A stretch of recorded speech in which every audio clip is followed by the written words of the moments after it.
Seguimos con la conferencia Redes Comunitarias, a cargo de Carlos Rey Moreno, Community Network Led, Association for Progressive Communication.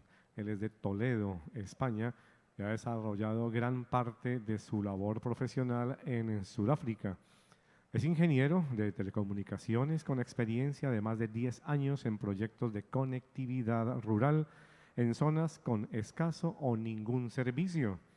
Ha trabajado con la Fundación EJAS en América Latina y es uno de los fundadores de Seleni Networks. Le damos entonces la bienvenida a Carlos Rey Moreno.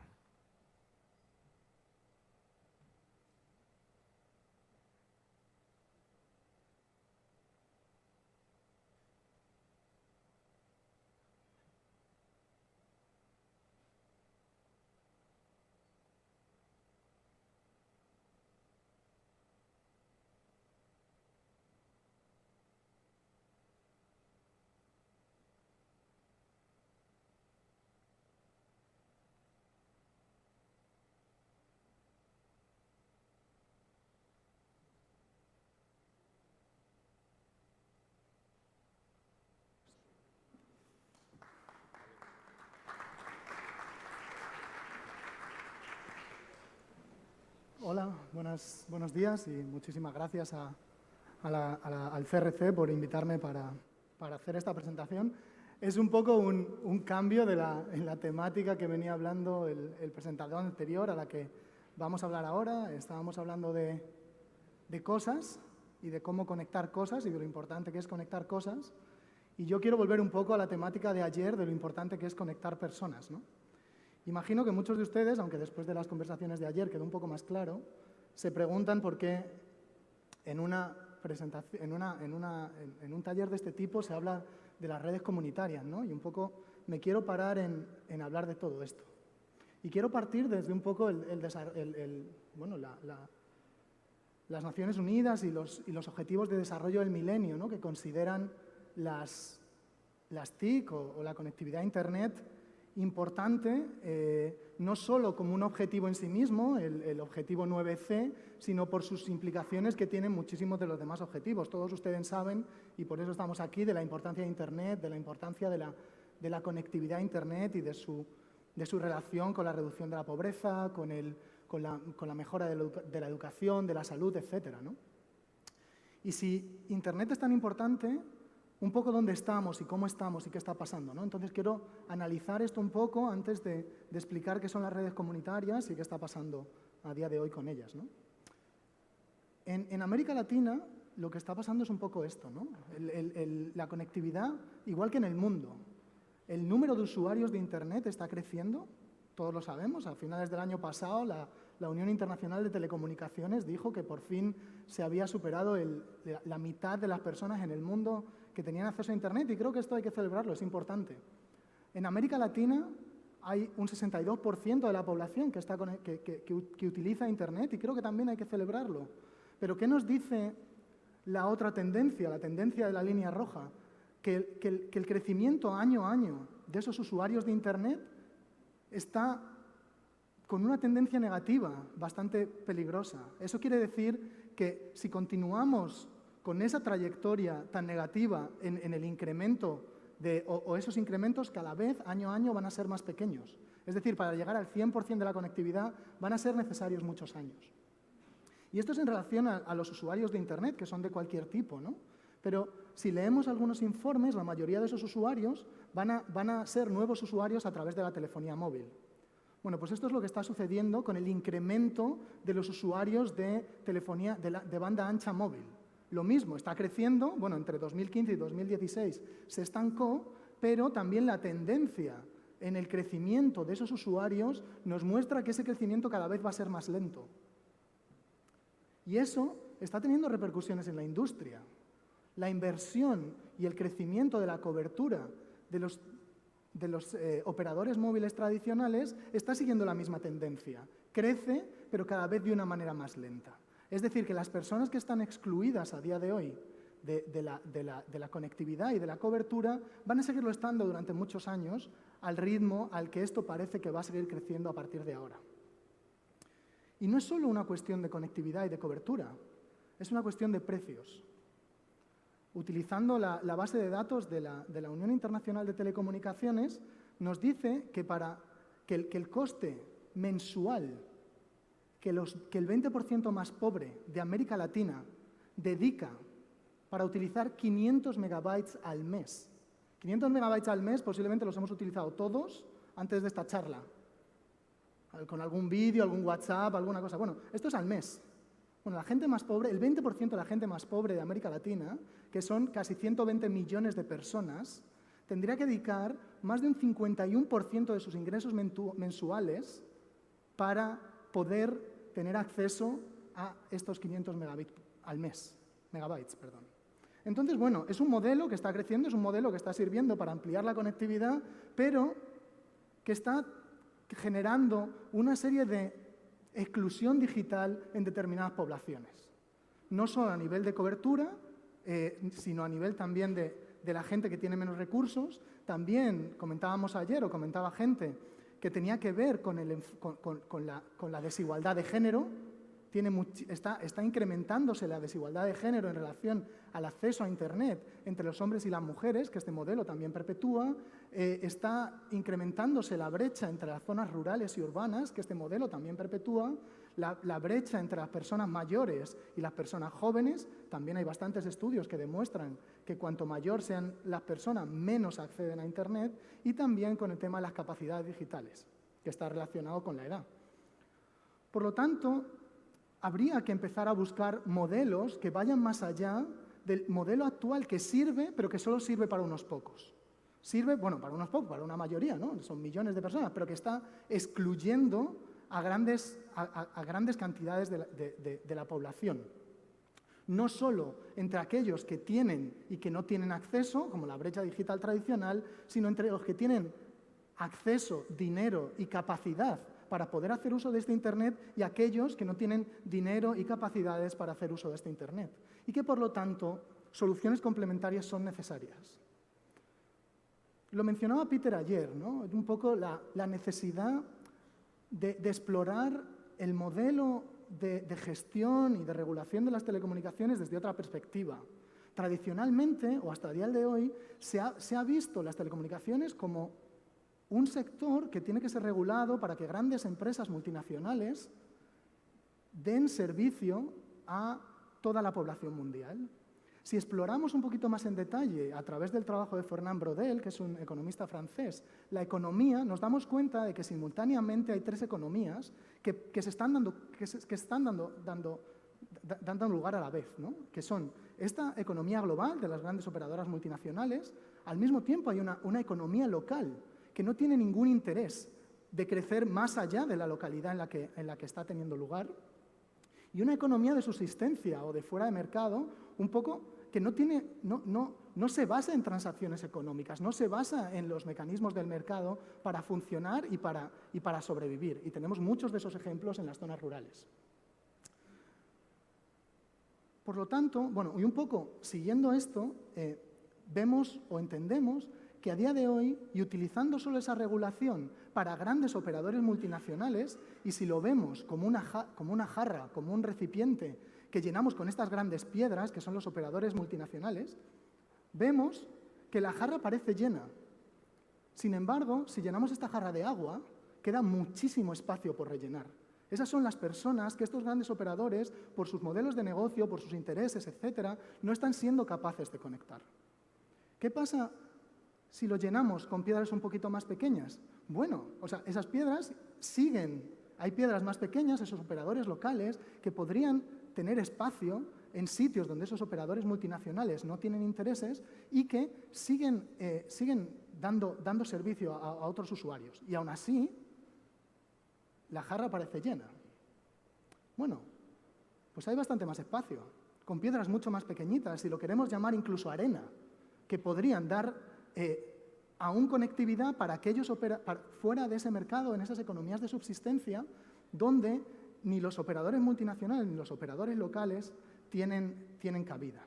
Volviendo un poco hacia atrás, si pensáis esto, en algunos países, y ahora voy a ir a algunos ejemplos de Sudáfrica, no solo se ve en el caso de las telecomunicaciones, con empresas multinacionales operadores locales o wireless ISPs o pequeños ISP locales y redes comunitarias, sino que también se puede ver desde una perspectiva de restaurantes. Todos conocéis redes globales de restaurantes, también cadenas locales de restaurantes y luego el vendedor de comida en el semáforo o en cualquier puesto de la carretera. También se puede ver en supermercados, se puede ver en muchas otras cosas. O sea, estamos viendo constantemente en distintos sectores que estas economías se solapan y que pueden funcionar y que, bueno, tienen distintos mecanismos de regulación y distintos intereses. Al operador local no le interesa, un operador local que a lo mejor opera en Cartagena, no tiene ningún interés de proporcionar servicios en Lima o en Oaxaca o en cualquier otra parte de Latinoamérica, mientras es muy bueno haciendo eso en su economía local. Conoce a sus clientes, tiene una economía y no quiere crecer más allá de eso. ¿Vale? Entonces, bueno, voy a explorar esto desde la perspectiva de África, que es lo que más conozco, ¿no? Si utilizamos el ejemplo de Vodacom, es uno de estos operadores multinacionales de los que venimos hablando, está presente en varios países, los que están allí en rojo, y que tiene que gastarse una gran parte de su negocio tiene que ver en llegar a millones de usuarios. Muchísima publicidad, tiendas en todos los supermercados, en la calle, etcétera, grandes oficinas. Y bueno, aun con eso, está creciendo. El número de usuarios... ¿Aquí? Ah, vale. Está creciendo. O sea, esto es su net profit, su beneficio neto durante los últimos 15 años. El año pasado tuvo $1.000 millones de beneficio neto. O sea, que muy mal no le va, ¿no? Los usuarios están creciendo, los datos están creciendo, la contribución, todo crece en el mundo de Internet para Vodacom, ¿no? O sea, bueno, pues... Entonces, ¿hay espacio para otros? Ah, perdón. ¿Y qué pasa con este modelo y la gente pobre? Bueno, pues haciendo una comparativa de los precios de Vodacom en esos 6 países, Sudáfrica, Tanzania, la República Democrática del Congo, Mozambique, Lesoto y Kenia, que es donde está Safaricom, nos dice que el 10% más pobre para 1 gigabyte de Vodacom tiene que gastarse casi un 60% de sus ingresos mensuales. Es decir, Vodacom lo está haciendo genial para los intereses de sus accionistas, pero no está realmente atendiendo a las necesidades de la población pobre de esos 6 países donde da servicio.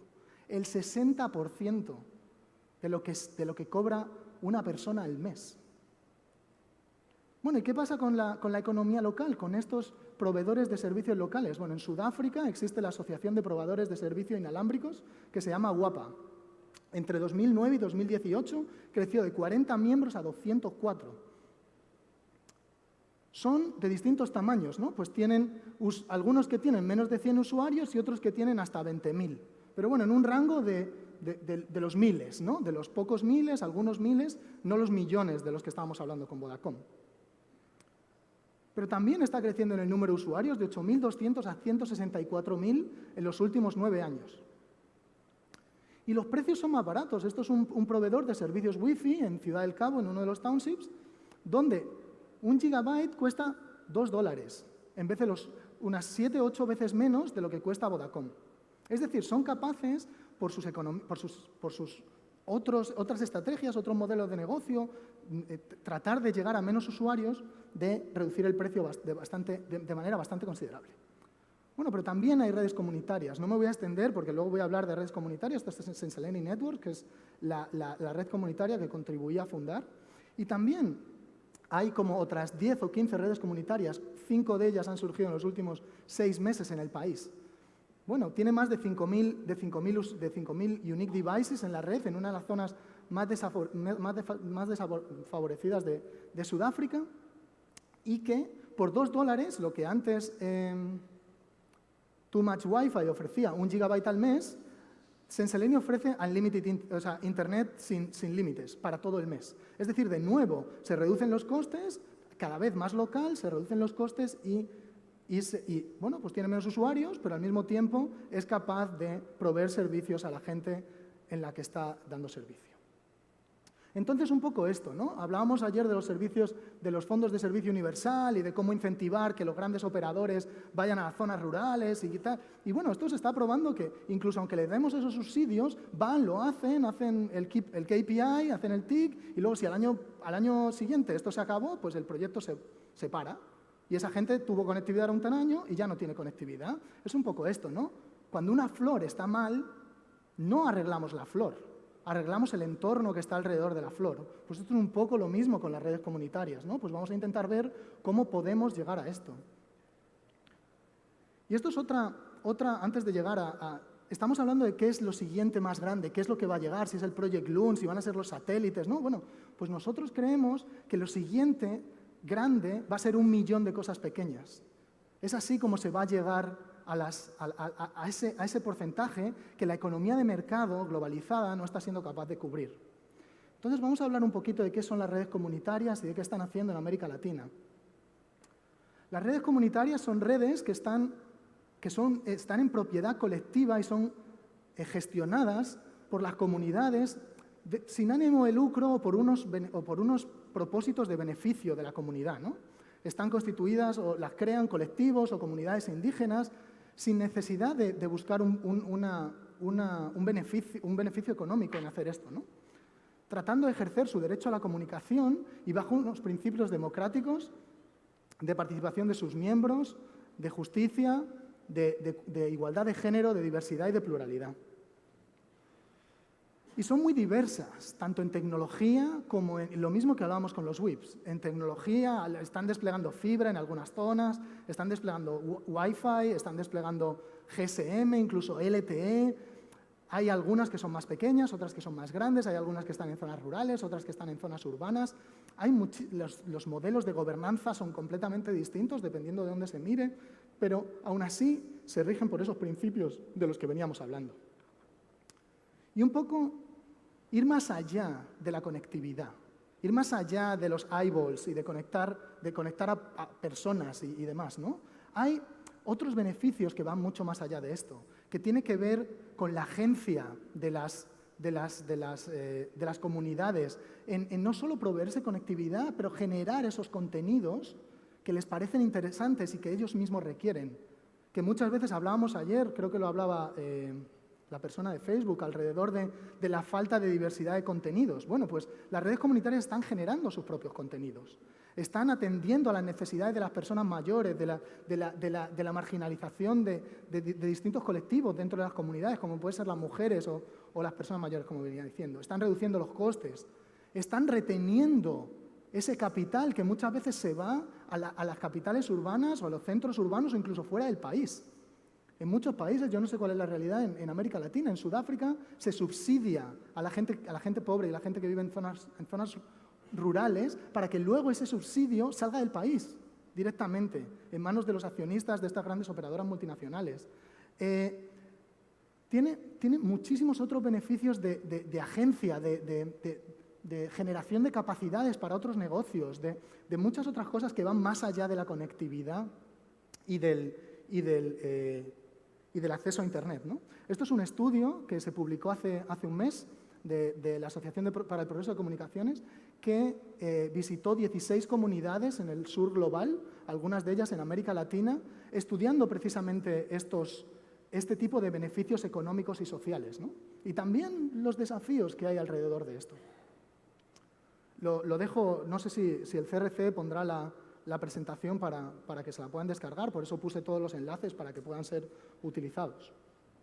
Entonces, algunos casos en América Latina, ¿no? Bueno, tenemos Altermundi, que está en San José de la Quintana, en Córdoba, que ha conseguido que 5 comunidades alrededor de San José de la Quintana o en la zona al sur de Córdoba hayan montado sus propias redes comunitarias. A día de hoy son 250 usuarios que no solo se proporcionan conectividad a sí mismos y que gestionan y mantienen este tipo de redes, sino que al mismo tiempo están desarrollando tecnología para que las comunidades se puedan apropiar del proceso y puedan facilitar, sea más fácil el proceso de despliegue de redes por parte de usuarios o de personas que no tengan tanto conocimiento como ingenieros, etcétera, que estamos acostumbrados a que sean las personas que desplieguen estas redes. Tenemos otro ejemplo en México, tecnologías, telecomunicaciones indígenas comunitarias. Peter nos hablaba de ello, él es uno de los fundadores, que ha fundado 18 operadores comunitarios de GSM, de redes autónomas de telefonía celular, que dan servicio a más de 70 localidades en Oaxaca, en México, que están dando servicio a unos 4.000 usuarios de manera diaria.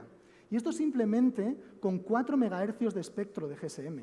No se están pidiendo las grandes cantidades de espectro que pueden estar pidiendo los grandes operadores. Se puede, con pequeñas asignaciones de espectro, servir a ese tipo de poblaciones que el mercado está dejando de lado, ¿no? Y luego también tenemos un ejemplo, bueno, tenemos varios ejemplos, pero me gustaría hablar de un ejemplo aquí en Colombia, Colnodo. Tenemos también aquí representantes de la organización que han empezado a trabajar con 2 comunidades, una en Casanare y otra en la región de Casanare, otra en la región del Cauca, que son muy interesantes. Por ejemplo, en la región del Cauca están empezando a evaluar la viabilidad de que estas comunidades, a través de un acuerdo ministerial con el MINTIC, para la prestación de servicios de GSM y de LTE para estas comunidades. En cualquier caso, los representantes de Colnodo están aquí. Si tienen ustedes más interés, pues hablen con ellos directamente. Pero están pasando muchas cosas, y no solo es Argentina, no solo es México y no solo es Colombia. Hay iniciativas de redes comunitarias en 13 países de América Latina. El año pasado APC también sacó el Global Information Society Watch, que estuvo enfocado en redes comunitarias, donde había capítulos de 10 iniciativas de América Latina hablando de ellas mismas y del proceso que habían seguido para constituirse. Al mismo tiempo, estas redes comunitarias se asocian y se apoyan las unas a las otras para compartir conocimientos. El año pasado, en Argentina, tuvo lugar la primera cumbre latinoamericana de redes comunitarias, y este año va a tener lugar en Colombia, en septiembre, en la ciudad de Fusagasugá, creo que se dice, perdonad si lo he pronunciado mal. Igual, los datos pues nos lo pueden preguntar más tarde si tienen interés de atender. Será en la universidad es una red comunitaria que se llama Fusa Libre, por si quieren atender o dar más seguimiento o entrar en contacto directo con estas comunidades, ¿no? Y luego un poco lo mencionaba Luca ayer, no es solo en América Latina. Hay redes comunitarias en el informe del año pasado del Global Information Society Watch en 43 países al menos, ¿vale? Y no están desplegando Wi-Fi, no están desplegando GSM donde les dejan. Bueno, en el Reino Unido, también en España, están desplegando fibra óptica. Están en zonas donde el mercado no está llegando, donde no está proporcionando los servicios que ellos consideran que necesitan, están desplegando fibra, están asociándose y creando cooperativas para poderse dotar de servicios a ellos mismos, porque el mercado no les proporciona lo que ellos consideran que les debería proporcionar a un precio asequible. BARN, que es como se llama, Broadband for the Rural North, ha desplegado 18.000 kilómetros cuadrados de fibra óptica. Y cuando hablamos de calidad de servicio, que muchas veces es como, las redes comunitarias y la calidad de servicio.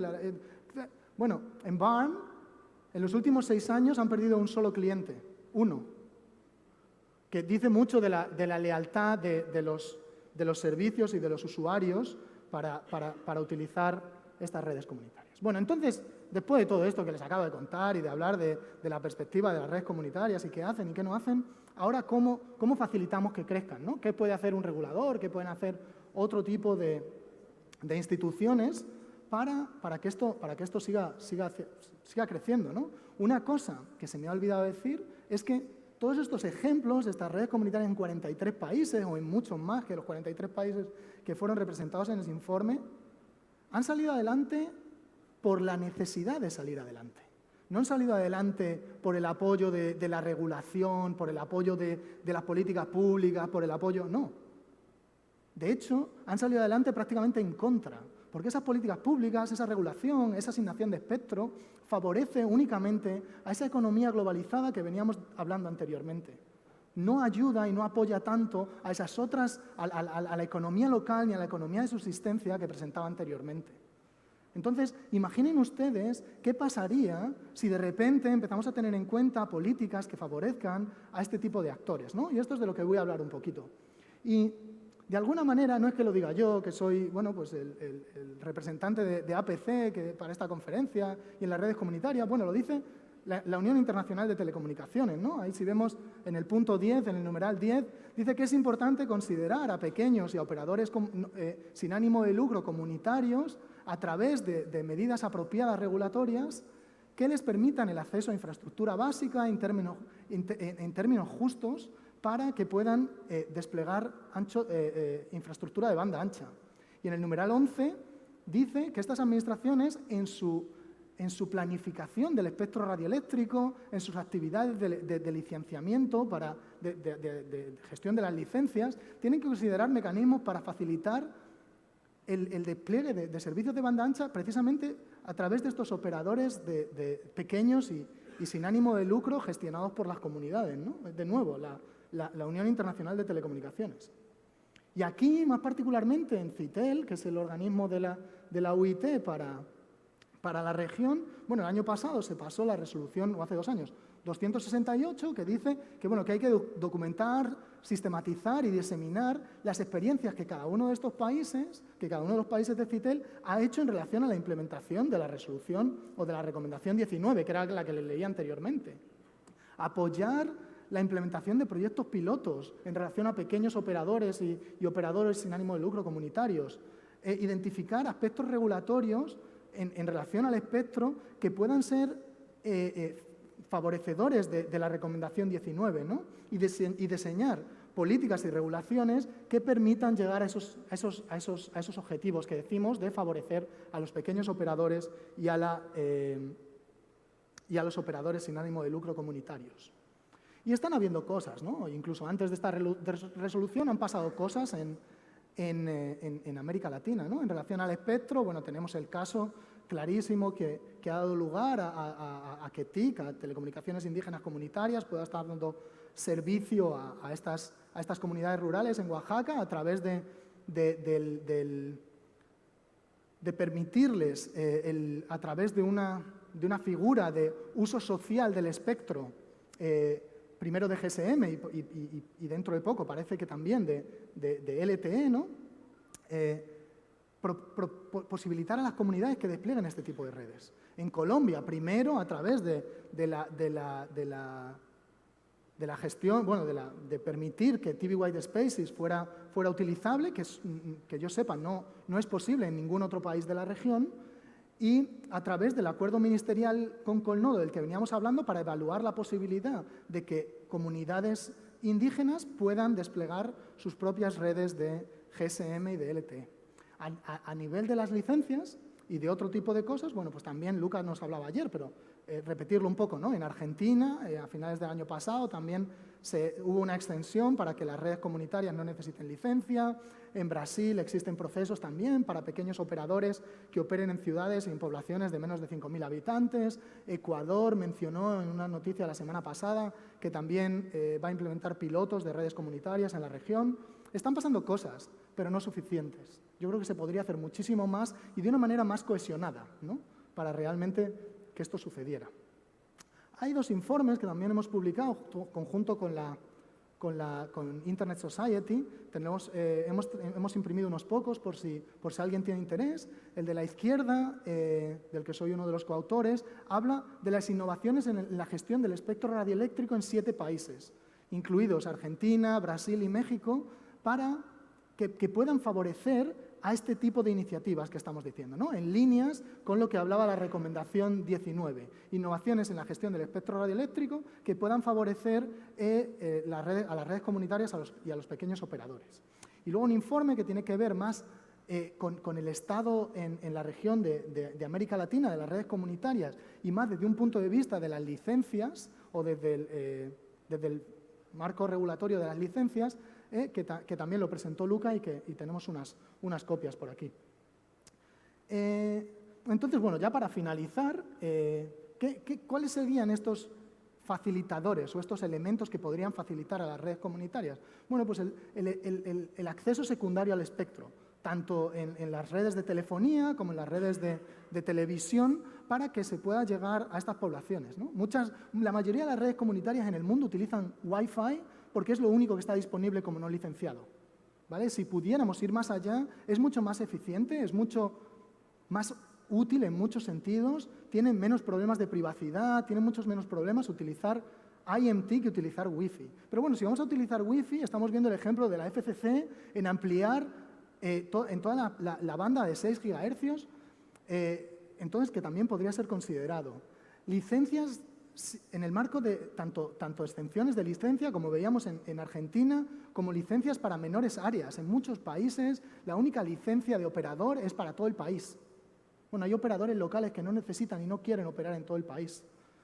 El acceso a los fondos universales que no se están utilizando de manera correcta, el acceso a otros fondos de innovación, ahora hablé un poquito de innovación, la transparencia, en dónde están los puntos de acceso a la fibra, en dónde están las torres, en dónde está esa infraestructura que se pueda compartir y en esas reglas para compartir esa infraestructura que no favorezcan a esos operadores que la tienen y que muchas veces excluyen a pequeños operadores para ampliar infraestructura.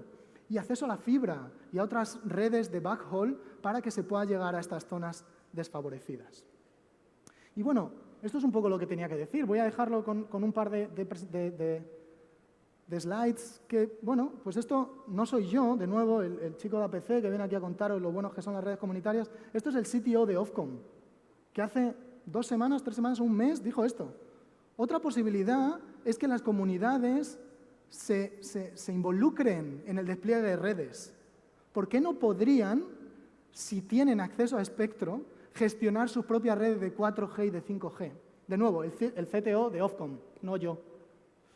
Entonces, bueno, ya sí que para concluir, y acaba de terminar el tiempo, 3 puntos, ¿no? El primero, ¿por qué las redes comunitarias? Bueno, creo que lo hemos hablado lo suficiente. El modelo actual se está estancando y no está llegando a esas poblaciones excluidas que tienen bajos ingresos, que están en zonas rurales, etcétera, y no tiene pinta de que vayan a llegar a los precios que estas poblaciones pueden pagar. Que las redes comunitarias están probando, son un modelo constatado y demostrado para llegar a estas zonas y que unos entornos regulatorios y de licenciamiento son necesarios para que haya más. De nuevo, las que hay, las que existen, han surgido a pesar de modelos regulatorios que no facilitan para nada su desarrollo. Imaginaros qué podría pasar si esto fuera así. Ayer hablamos muchísimo de innovación tecnológica, innovación en modelos de negocio, innovación en muchísimas cosas. Bueno, la innovación, y esto el gobierno de Sudáfrica está financiando Tsenseleni, la innovación está en creer en las personas, en creer en esas personas que están excluidas en muchísimos otros tipos de sistemas dentro de cada uno de esos países, que viven en esas zonas rurales, esas comunidades indígenas, en creer y en realmente favorecer y facilitar que estas personas desplieguen sus propias redes. Eso es lo que, desde mi punto de vista y desde APC, es innovación también, y creo que sería importante considerarlo. Muchísimas gracias.